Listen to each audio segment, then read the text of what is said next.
Alright, thank you all so much for voting, guys. So we chose weapon lore this week. We're going to go ahead and get into the nitty gritty. Got a beat playing in the background. Let's jump right into this. So, for the weapon lore, what I wanted to do is I actually wanted to go through the archive, which you can get to from your main menu. You can click on equipment, and all of the weapons that are available in the game are indeed here. So you can actually read more about the lore. So for instance, Dullblade. Youthful dreams fill the thrill. Useful dreams and the thrill of adventure. If this isn't enough, then make it up with valiance. My gosh, that's a weirdly structured sentence. And then you also get this when you click on the book page. So it says, travels are full of meetings and partings. Perhaps the only trusty and inseparable companions of a traveler are the sword in their hand and a dream in their heart. Which, honestly, that's not bad lore whatsoever. So you can get this for every single weapon. Even the 1-star weapons have lore. The 2-star, 3-star, everything has lore. You can also, in this menu, find things to the artifact sets, which I will be getting into artifact sets eventually, and getting into the lore of those. But there's not a lot of lore to them. It's really just this, and then we can go over, like, you know, just the sets and things. But I want to have my friend here for that because he is much better with the strategy than I am. I'm more here with, like, the fun stuff, right? But anyway, so the first sword that I actually want to go over is the Skyward Blade. So the Skyward Blade is a really interesting weapon because you actually get to see this one in one of the game's cutscenes. The Traveler actually wields it at the cinematic of the Moonlight Merriment Part 2, 3 to get ready, and here we go. That specific quest is where he is seen holding this sword, or she, because it is Aether and Lumine. But anyway, so the Skyward Blade, the sword of the night that symbolizes the honor the restored honor of Dvalin. The blessings of the Anima Archon rest on the fuller of the blade, imbuing the sword with the powers of the sky and the wind. So that's awesome. So I want to go ahead and talk about the craftsmanship. So this is a sword that hails, I believe, from the MONDSTADT region. So you can actually tell with a lot of swords from MONDSTADT that they have like a really, well, all the swords in the game have a pretty extravagant design, in all honesty. But it does look really, really amazing. I love the blue hue to it. You can actually see... Oh, I can't zoom in on it? Oh, that's bull. I wanted to zoom in on that little icon and the symbol there because it looks really cool. But there's actually a lot here as far as the lore goes. So, this Skyward Blade is also called the Sky-Piercing Fang. It once pierced the black gold scales of the kingdom of the abyss and cut the throats of the sons of ancient sinners. Mondstadt was once threatened by the shadow dragon Durin. Its jealousy for Mondstadt's prosperity begot evil, poisoning the land. In those dark days, Mondstadt was surrounded by monsters and barren lands. Hearing the people's cry for help, the Anima Archon descended and awoke Dvalin. Dvalin rode the wind and soared up to the sky, fighting for all life. Blessed by the Anima Archon, Dvalin fought the Shadow Dragon. Clouds broke, and the sky burned red, as if the end of days was upon Mondstadt. Eventually, Dvalin's blessed fangs pierced through the throat of Durin. Durin fell, but Dvalin was poisoned by Durin's tainted blood. So you actually, from this lore, we actually get to know possibly where the tears are coming from at the beginning of the game. When we first encounter Storm Terror, we see that red crystal, and we actually know that it came from Durin. It was always there after this battle that the two had, only it took the Abyss Mages and the Fatui to really corrupt it into an actual force to somewhat control Dvalin. So I actually do get a little bit of connection here through the weapon lore, if I'm not mistaken. So, unable to bear the pain, Dvalin fell unconscious. Even the most learned bards knew not where he slumbered, except for Venti, of course. Centuries passed, and Dvalin's sacrifice was all but forgotten by Mondstadt. When Dvalin finally awoke, gone was his friend, Fenty, and the sound of his comforting lyre, and the ones he once protected now cowered in fear at the sight of him. Honor reclaimed, poison cleansed, ballads shall give back a people's forgotten memory.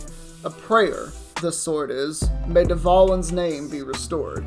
So as you can see, there's quite a lot of lore with this blade in general, and I absolutely love that there is. So let's see. Well, I have another 5-star sword over here. Let's go ahead and jump into that one. So the Aquila Favonia, another sword from MONDSTADT. As you can see, extremely elegant design, but the blades themselves, if you look at them, they're very fine. There's not a lot to them. If we compare it from something like Inazuma, I can't do the weapon entry if I haven't unlocked the weapon. Are you kidding me? Alright, well, I've got a lot of pulling to do in the future. I might have to, I can get to all of these, don't mind me, but I do want to actually show them off. But anyway, the Aquila Favonia. So, the soul of the Knights of Favonius, millennia later, it still calls on the winds of swift justice to vanquish all evil, just like the last heroine who wielded it. So this is actually the blade that Lady Vanessa used when she was alive and well. Oh, hello, cat. Why are you on my desk now? Come into my lap now. Okay, you're in my lap now. You're a lap kitty. Alright. So now we actually get quite a bit of lore here. All knew the Falcon's protection was a blessing of Favonius. Far knew the blessing of Favonius was from a distant tribe. Under the tyranny of the old nobles, which would be the Lawrences, MONDSTADT cried for freedom. Enslaved was the exiled foreign fighter in the land of wind. Yet she knelt not before injustice and deception, but set a shining example. Vanessa overthrew the barbaric nobles and established a chivalric order and the Church of Favonius. Blessed was Vanessa to eventually walk with the gods. This was her sword that witnessed all her hardships and feats, a testament to her achievement in spreading justice across MONDSTADT. You can feel Vanessa's unrelenting spirit when swinging this sword. Justice for the oppressed, freedom for the shackled, wisdom for the deceived. Let the wind of justice and freedom lead. So, like I said, this is Lady Vanessa's sword, and we actually get to see quite a lot of that. Now, when it comes to actually knowing what these weapons do, I can actually get into that right here, because I have characters that are equipped with said weapons. It's not this guy, but he does have Lion's Roar, which I'll get into that sword in a minute. But, so the Skyward Blade. It's actually an extremely good weapon. This is, I think people say that the Skyward Blade is a default sword to give pretty much anyone who's a sword wielder because it just works for them. It's tons of energy recharge, which is awesome. When you get it to refinement rank 5, the crit rate is increased by 8%. I don't remember the rest of it, but I know the crit rate's 8%. So the other effect is you get sky-piercing might upon using an elemental burst. When that happens, you get a 10% move speed boost, you get an attack speed boost, and all of your normal and charged attacks will deal additional damage equal to 20% of your attack. And this effect lasts for 12 seconds. So think about that. Every time you use an elemental burst, you're getting a boost. This can stack. It doesn't say that it can't. So you just keep on going with it. It's a really good weapon. I actually have Jean equipped with it right now. I think it's a really good weapon for her if you're not building her as main DPS and you just want her to be like a good cleric, because her burst happens quite often as it is. So just increasing that and then giving her damage on top of that is actually very nice. And then the Aquila Favonia. So this sword is also really good. I mean, all the 5-star weapons are amazing. But for this one in particular, it gives you a physical damage bonus, which is incredible. So the Falcon's Defiance is the effect, and this just raw increases your attack by 20%. If you are building a main DPS character that uses a normal sword, this is a really good sword to use because their normal attacks are going to do some big damage. And another effect of Falcon's Defiance is, this is what happens when you take damage. When you take damage, you will heal HP equal to 100% of your attack, and you will deal 200% of your attack as AoE damage, and you can do that every 15 seconds. That is the effect of this sword. It is extremely good. I originally did put this when I got it on Jean, it basically turns Jean into a tank, and she can do main DPS with it. Right now I have Kuki equipped with it because why not? But I still need to build Kuki Shinobu. But yeah, so there you go. Now let's go ahead into some 4-star lore, because there's quite a bit of it. Like I said, there is a lot of lore, and I do want to read the books. I want to get into literally everything.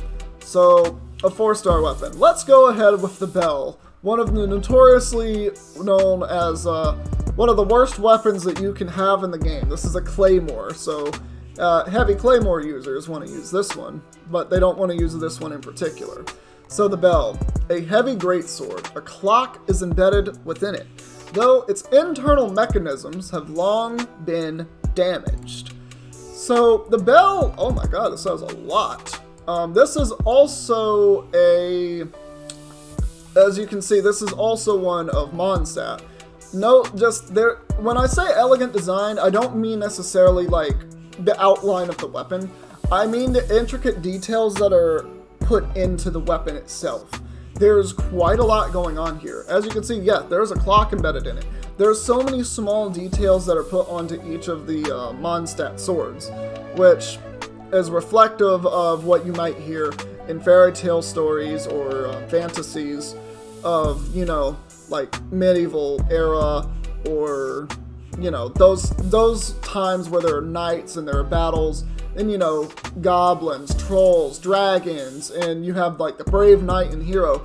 These are what you might imagine the swords and claymores and other weapons to look like, really intricately designed. So it's very interesting that you do see that reflected in MONDSTADT, because MONDSTADT is based on Germany. Anyway, so the Bell is a strange greatsword decorated with an exquisite clock. The distinctive sound of clockwork served as a combat rhythm for the wielder and their friends. After the Wanderer's troop disbanded, this greatsword was soaked in acid. The gears on it have rusted because of that. Even so, the Bell is still a lethal weapon. One by the name of Kruslide traveled with the Wanderer's troop. Once a member of the ruling Lawrence clan, but now a traitor and outcast. So Kruslide was Kruslide Lawrence, so a relative of Eula's. In that time, scholars and bards paid no heed to history, for the aristocracy preferred to remain willfully ignorant of their own moral degeneracy than face history's judgment. But the aristocrats trembled in fear at the sound of this blade as it flew through the air, for it was the toll of the bell of judgment. Oh god, that hits hard. It was not made public what punishment Kruslide Lawrence met after the failed uprising. This in itself is a testament to his privileged origins. Legend says that after being dismissed from office, his desire to continue the legacy of his fellow rebels led him to establish a secret society aimed at bringing down the aristocracy. It's also said that he gave his full assistance to the enslaved gladiator when she revolted. In the past, a popular rumor was that Kruslide's secret society was working constantly in the background, helping the Knights of Favonius keep MONDSTADT safe through the deeds that no knight should ever be party to. It was said that the wolf pup Rostam ran this organization in secret behind the Grandmaster's back. There's a lot to unpack there. Some of that I'm not actually familiar with at all. Like, I don't know the wolf pup Rostam. And this would be, I believe, right after Vanessa rebelled. and overthrew the Lawrences, or at least in that popular rumor. But there's a lot to unpack there. So as you can see, even a weapon that nobody uses, like that's incredible. Now I'm going to explain to you why nobody uses that weapon. Are you ready? Are you ready? You're not ready, but we're gonna say that you're ready. So this is the reason that nobody uses the bell. Do I have it equipped to Sayu? Yes. Do you want to know the reason it's equipped to Sayu? I'm not using Sayu